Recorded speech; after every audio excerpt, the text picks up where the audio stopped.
Al amanecer del 27 de mayo de 2008, una camioneta ingresa raudamente al edificio de Tribunales Federales de Córdoba. En su interior se encuentra Luciano Benjamín Menéndez. Después de 30 años, el ex jefe del Tercer Cuerpo del Ejército debe enfrentar a la justicia argentina. Está acusado, junto a otros 7 imputados, de ser el autor responsable de crímenes de lesa humanidad cometidos durante la última dictadura. Vamos a dar el comienzo entonces a este juicio en el que vienen acusados Luciano Benjamín Menéndez, Hermes Oscar Rodríguez, Jorge Ezequiel Acosta, Luis Alberto Manzanelli, Carlos Alberto Vega, Carlos Alberto Díaz, Oreste Valentín Padován, Ricardo Alberto Ramón Lardone. De esta manera, se inicia en Córdoba el primero de varios procesos judiciales que buscan poner fin a 3 décadas de impunidad.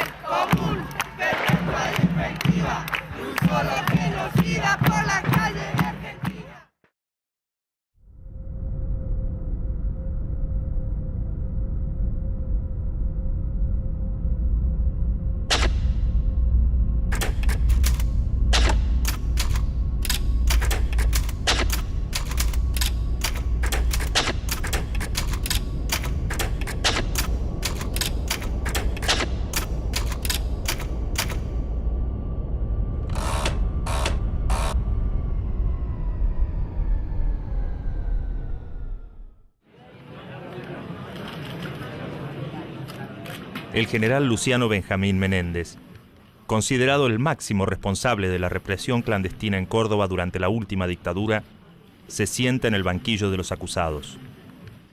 Está imputado de privación ilegítima de la libertad, aplicación de tormentos y homicidio.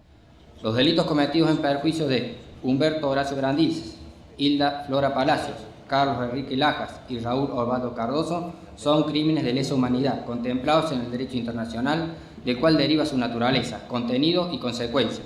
Cabe afirmar que las conductas desplegadas por el imputado Luciano Benjamín Menéndez deben encuadrarse en los delitos de privación ilegítima de la libertad calificada, 3 hechos, imposición de tormentos agravados, 4 hechos, y homicidio agravado, 4 hechos, como partícipe necesario de los mismos, todo en concurso real. Saldrá sin duda la parte fundamental del problema actual de la Argentina. Impedir que vuelva a crecer la subversión comunista en nuestro país. De los actuales subversivos nos ocupamos los soldados. De que no crezcan nuevos deben ocuparse ustedes. A mediados de la década de los 70, con el pretexto de combatir a las organizaciones guerrilleras, las Fuerzas Armadas argentinas ponen en marcha un plan sistemático de represión ilegal. El objetivo final es crear las condiciones para tomar el poder y disciplinar a la sociedad en su conjunto.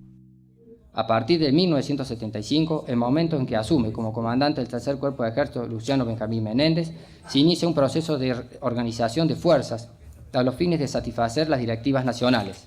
Lamentada lucha, tendiente a la aniquilación de lo que se dio a conocer como fuerzas subversivas, encuadra bajo una férrea doctrina de seguridad nacional, la cual se vale de doctrinas, métodos, intereses y experiencias en conflictos bélicos importados de países del primer mundo.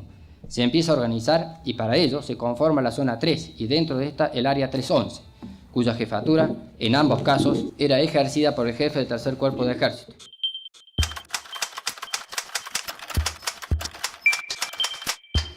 Siempre es un placer para un viejo soldado presidir una formación de sus jóvenes camaradas. Luciano Benjamín Menéndez nace el 19 de junio de 1927 en la localidad de San Martín, provincia de Buenos Aires. Siguiendo la tradición familiar, ingresa en 1943 al Colegio Militar y realiza su carrera en diferentes destinos, como el Regimiento de Granaderos, el Regimiento 2 de Olavarría y la Escuela Superior de Guerra. Para cuando se hace cargo del Tercer Cuerpo del Ejército, lo precede su fama de militar despiadado por su actuación al frente de la Quinta Brigada en Tucumán durante 1974. En la comisaría de esta ciudad se ha montado el centro de operaciones de las fuerzas de seguridad.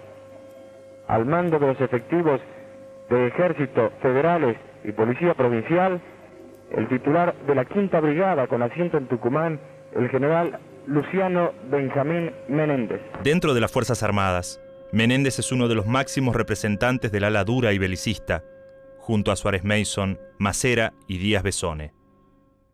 El Estado argentino, nosotros los ciudadanos, ayudamos a formar y a costear en sus estudios a esta persona que traicionó la Constitución y las leyes y participó desde un punto fundamental en el asalto al poder el 24 de marzo de 1976.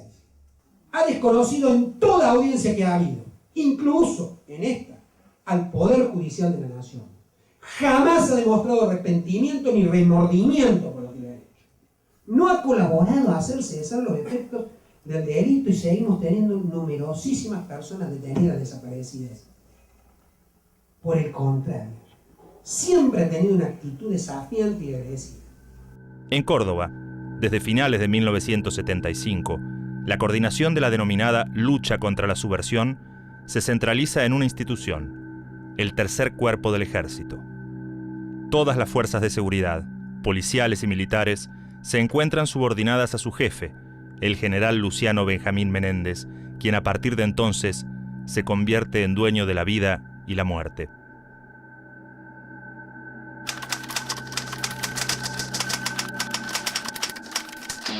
A partir de las 11 de hoy jueves, por decisión de las 2 CGT, los obreros abandonaron su trabajo en las fábricas y se dirigieron en manifestación y columnas al centro de la ciudad. Allí, ingresando al urbe por varios puntos, la policía no fue suficiente para contenerlos. En consecuencia, en numerosas esquinas y centros importantes comerciales de Córdoba se han producido episodios como estos. Las imágenes están registradas. Después del Cordobazo, el clima de protesta y movilización se extiende a gran parte de la ciudadanía. De esta manera, en marzo de 1971, otra revuelta popular bautizada como el Viborazo muestra una vez más el grado de radicalización al que ha llegado la provincia. Por primera vez, las organizaciones armadas participan abiertamente de una manifestación de protesta. El Cordobazo abre una lectura de que la transformación de la sociedad se iba a hacer a través de la lucha armada, de la acción de las masas, de la acción de la sociedad civil. Es decir, hay una fuerte impugnación desde abajo hacia todo lo que eran las estructuras de autoridad. Puede decirse que el Cordobazo abre un ciclo de protesta que se va a expandir por todo el país. Se da en general un proceso importante de disrupción de las bases sobre las dirigencias en los distintos ámbitos, en las distintas organizaciones sociales, ¿no?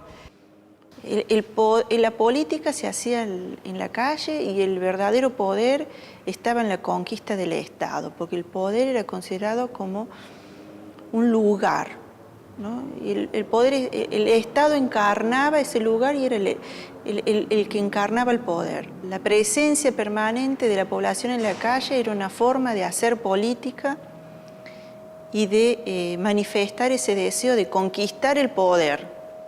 Durante los últimos años de la Revolución Argentina, y a pesar de la fuerte represión, parte de la sociedad cordobesa se mantiene movilizada. Tomas de instituciones y de edificios públicos, manifestaciones y cortes de calles se vuelven una práctica habitual para los vecinos.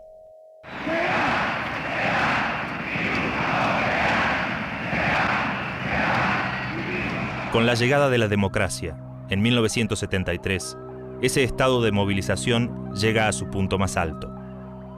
Sin embargo, una parte de las Fuerzas Armadas no está dispuesta a tolerar esta situación. A medida que la violencia aumenta y la democracia se debilita, el ejército pone en marcha un plan represivo que tiene como objetivo frenar la movilización social y disciplinar a la sociedad cordobesa. Hace 50 años, la guerra estalló repentina y brutalmente en nuestro país.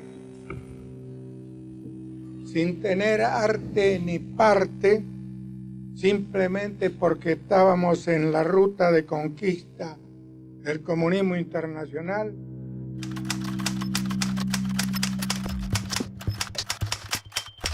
Para mediados de los años 60, la política internacional está asignada por un conflicto excluyente: la Guerra Fría.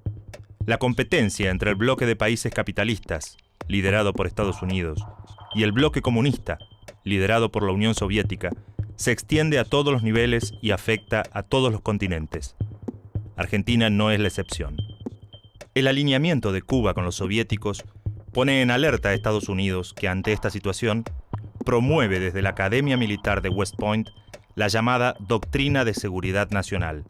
Sus postulados principales advierten sobre la influencia de la Revolución Cubana en América Latina y consideran como una amenaza potencial la expansión del comunismo por el continente. Desde su perspectiva, el enemigo se encuentra fronteras adentro y los militares deben concentrar sus esfuerzos en combatirlo. La doctrina comienza a enseñar a las Fuerzas Armadas que ese enemigo no necesariamente va a venir de una invasión de la Unión Soviética, como según ellos leían en la Europa del Este después de la guerra, sino que puede estar adentro de cada país.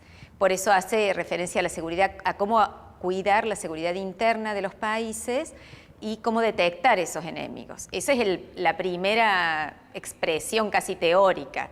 Y después va a venir el perfeccionamiento con el entrenamiento y diversos tipos de concepción de otro tipo de guerra, ¿no? La preparación del Estado terrorista comienza desde los albores de la Guerra Fría, ¿no? Y concretamente en la Argentina se concretiza a partir de la concepción del enemigo interno con el derrocamiento del peronismo en el 55 y los preparativos que comienza a adquirir el ejército argentino en particular, no tanto las Fuerzas Armadas, sino particularmente el ejército argentino, ya a fines de la década del 50, cuando contrata específicamente a asesores del ejército francés para que le transmitan la experiencia que han tenido concretamente en la guerra de Argelia, con el antecedente obviamente de la guerra de Vietnam. Los argentinos sufrimos el asalto de los subversivos marxistas que por orden y cuenta de la Unión Soviética y de su sucursal americana Cuba se proponían someter nuestro país a su sistema y sumarnos a sus satélites.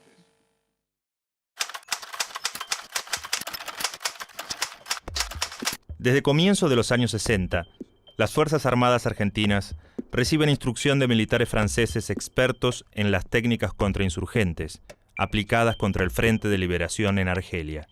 Por esos años, miembros de las Fuerzas Armadas también viajan periódicamente a los Estados Unidos y a la Escuela de las Américas en Panamá, lugares en donde se imparten los postulados de la Doctrina de Seguridad Nacional y se entrenan oficiales de gran parte de Latinoamérica.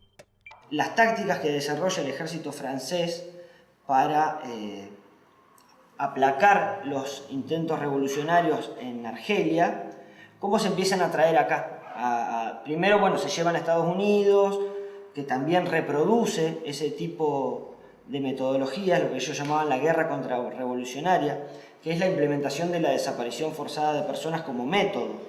Esto de secuestrar a una persona, torturarla, hasta obtener la información que necesitan para producir el efecto dominó de ir secuestrando a otras, y desaparecer el cadáver, con lo cual esperaban borrar las huellas de lo que había pasado. Ese tipo de enseñanzas, de estrategias se empieza a dar desde el 61 en adelante en Argentina, donde se empiezan a formar directamente grupos del ejército que enseñan y aprenden este tipo de cosas que le llamamos guerra contrarrevolucionaria. Se conoce que hubo misiones militares a Francia para aprender cómo habían hecho los franceses para controlar la insurgencia argelina, pero el aprendizaje masivo se da en los Estados Unidos. Creo que entre West Point, la Escuela de las Américas y Panamá son como centros muy importantes de adiestramiento. Aquí están luchando contra los hijos de los obreros argentinos. Están luchando los sediciosos a los que ayer la Cámara de Diputados de la Nación condenó y contra quien invitó a toda la población a sumarse a la lucha que está llevando a cabo el ejército.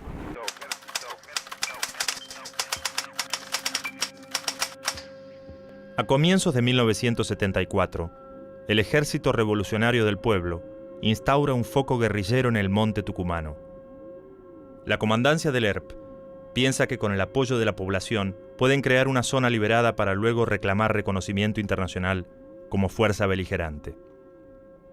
En febrero de 1975, la presidenta Isabel Martínez de Perón y su gabinete firman un decreto que ordena al ejército conducir el plan de ataque contra la guerrilla en Tucumán. Formados de acuerdo con la doctrina de seguridad nacional que impulsa la Escuela de las Américas y basados en el plan de las Fuerzas Armadas francesas para combatir la guerrilla en Argelia, los militares argentinos ponen en marcha en Tucumán el llamado Operativo Independencia. Durante el operativo, los militares ponen en práctica los métodos de la llamada guerra contrarrevolucionaria. Estas técnicas incluyen secuestros, asesinatos, la práctica sistemática de la tortura durante los interrogatorios y la extensión del teatro de operaciones a la población civil. Para su implementación, se crea un ejército clandestino paralelo y articulado a la estructura oficial, que consiste esencialmente en un aparato de inteligencia y de represión.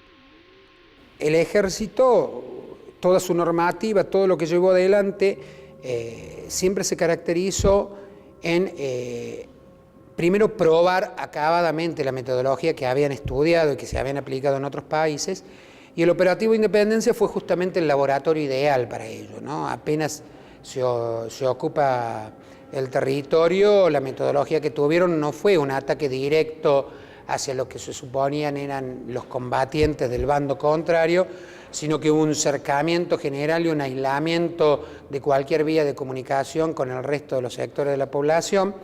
Esta es la plaza de Famaillá, una población de unos 5.000 habitantes que ya se han acostumbrado al trajinar de vehículos militares y siguen su vida normalmente.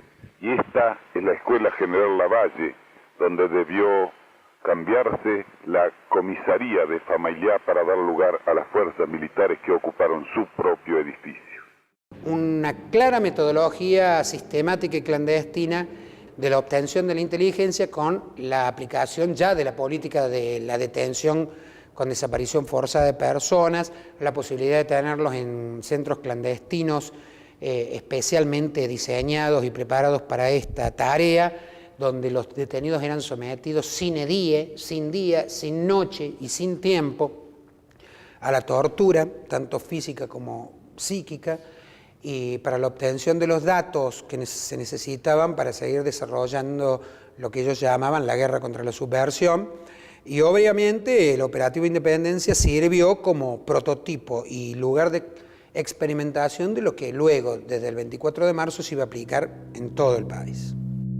Por orden del Poder Ejecutivo Nacional, el general Agdel Vilas es quien comanda las tropas en Tucumán. Las técnicas implementadas en Tucumán son aplicadas de manera sistemática en Córdoba pocos meses después, cuando el general Menéndez se hace cargo del tercer cuerpo del ejército.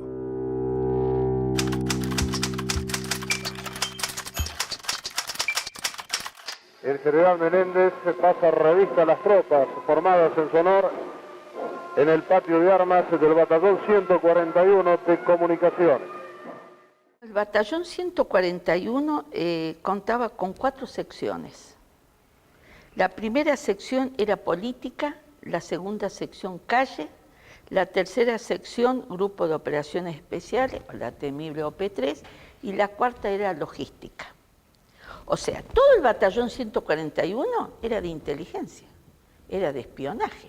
La cuarta brigada era quien comandaba el área 311, que sería Córdoba. Dentro de esta estructura, acá están todas las formaciones que existían en Córdoba. Todas estas formaciones, de una forma u otra, participan en el accionar represivo del Estado. Entre ellas, el destacamento de inteligencia 141, que se articulaba en su organización, o sea, informaba, pero también recibía órdenes y otras cosas del batallón de inteligencia 601, que se encontraba en Buenos Aires y que dependía directamente de esta jefatura de inteligencia del Estado Mayor General del Ejército.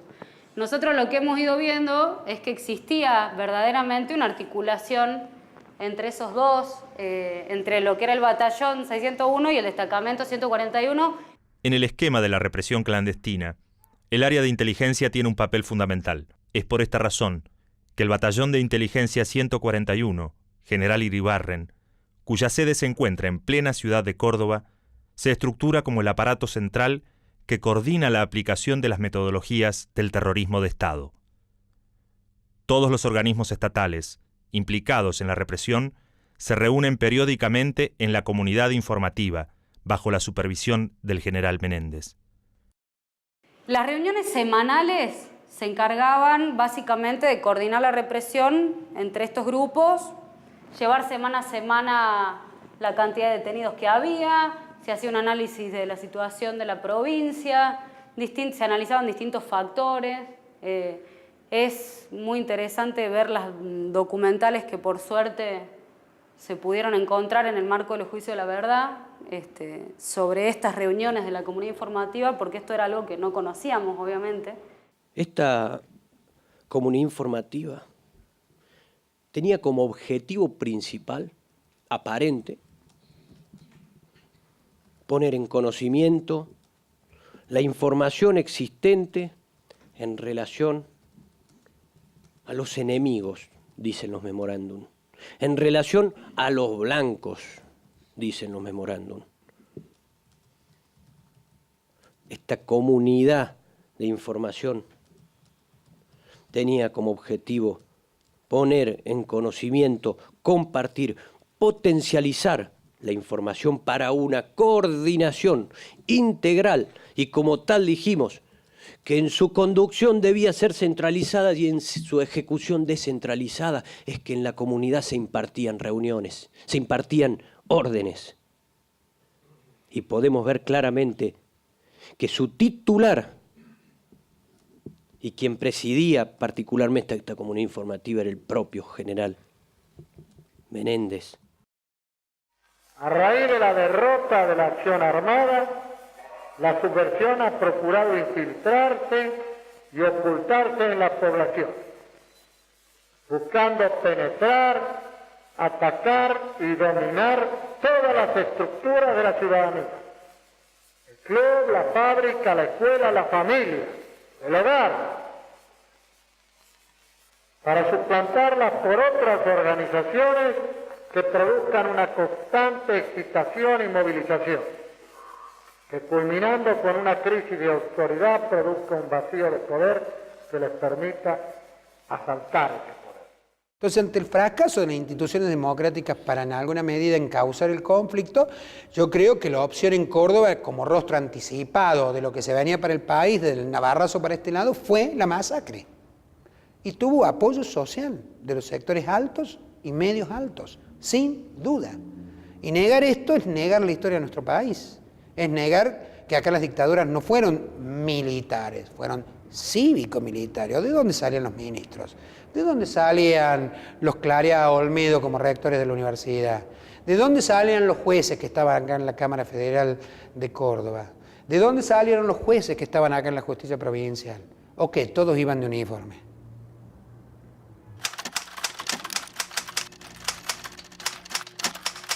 A pesar del éxito obtenido por las Fuerzas Armadas en su objetivo de disciplinar a la sociedad cordobesa, algunos grupos resisten la represión y se convierten en la principal voz de denuncia del Estado terrorista. Luego de 3 décadas de lucha, los responsables de la represión clandestina en Córdoba están siendo juzgados. Hacemos realidad una consigna que siempre llevaron adelante los organismos de derechos humanos, que es memoria, verdad y justicia, pero que obviamente cuando la decís, y es innegable, tiene una connotación con el pasado, ¿no? Que es juzgar lo que nos sucedió. El espíritu de este equipo de trabajo del área cuando se forma era por un lado la lucha de la justicia, digamos, lo judiciable, tomar participación en lo que son las causas en la justicia, pero sin dejar de lado la reconstrucción histórica, digamos, que es el pilar fundamental que te da sustento después para poder intervenir en la justicia con información, con datos, con prueba y llegar a condena. Tiene un mensaje profundo hacia el futuro, o sea, manda un mensaje no solo para esto que yo les decía recién, que tiene que ver con ver lo que sucedió y castigar a los responsables de cada uno de los hechos, sino que tiene que ver con un mensaje para las generaciones futuras. El Estado no puede volverse criminal. Y si eventualmente el Estado se vuelve criminal, los vamos a juzgar más tarde o más temprano. Y en este sentido es la función educativa que tienen estos juicios en particular, ¿no? Pero aparte de la actividad judicial, tiene un valor social, histórico para nosotros, tan o más valorable que lo que es la justicia. Poder estudiar, reconstruir y comprender la complejidad de lo que fue el terrorismo de Estado en Argentina, me parece que es el objetivo de fondo más grande.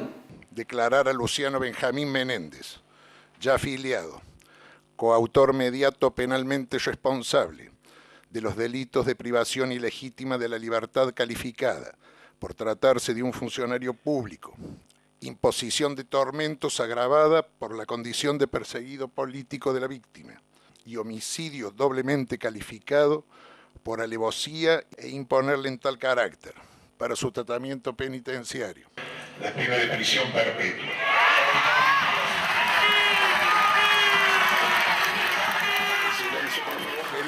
Silencio, por favor. Silencio, por favor, para que podamos continuar con la lectura del fallo. E inhabilitación absoluta perpetua. En consecuencia, revocar su prisión domiciliaria. Y orden. Silencio, por favor. Silencio, por favor. Y en consecuencia, revocar su prisión domiciliaria y ordenar su inmediata detención y alojamiento en una unidad carcelaria dependiente del Servicio Penitenciario de la provincia de Córdoba.